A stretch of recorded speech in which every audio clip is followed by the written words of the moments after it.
मोहन भागवत के बयान पर बोले असदुद्दीन ओवैसी। बोले सबसे ज़्यादा कॉन्डोम तो हम ही यूज़ करते हैं, क्या है खबर, चलिए जानते हैं। ऑल इंडिया मजलिस इत्तेहादुल मुस्लिम चीफ असदुद्दीन ओवैसी ने भारत के में धार्मिक असंतुलन पर प्रतिक्रिया दी है।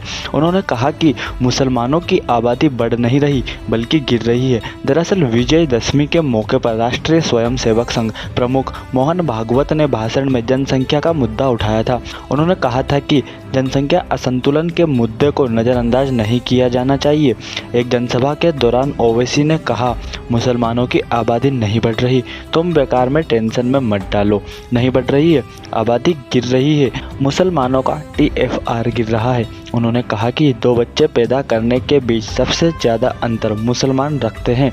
उन्होंने सवाल किया, सबसे ज़्यादा कॉन्डोम कौन इस्तेमाल कर रहा है? हम इस्तेमाल कर रहे हैं। मोहन भागवत इस पर नहीं बोलेंगे। भागवत ने भाषण के दौरान जनसंख्या की असंतुलन पर चर्चा की थी। उन्होंने कहा था कि 75 वर्ष पूर्व हमने इसका अनुभव किया ही है और 21वीं सदी में जिन 3 नए स्वतंत्र देशों का अस्तित्व विश्व में हुआ, ईस्ट तिमोर, दक्षिणी सूडान और कोसोवा, वे इंडोनेशिया, सूडान और सर्बिया के एक भूभाग में जनसंख्या बिगड़ने का ही परिणाम है। उन्होंने कहा, जब जब किसी देश में जनसंख्याई असंतुलन होता है तब उस देश की भौगोलिक सीमाओं में परिवर्तन आता है।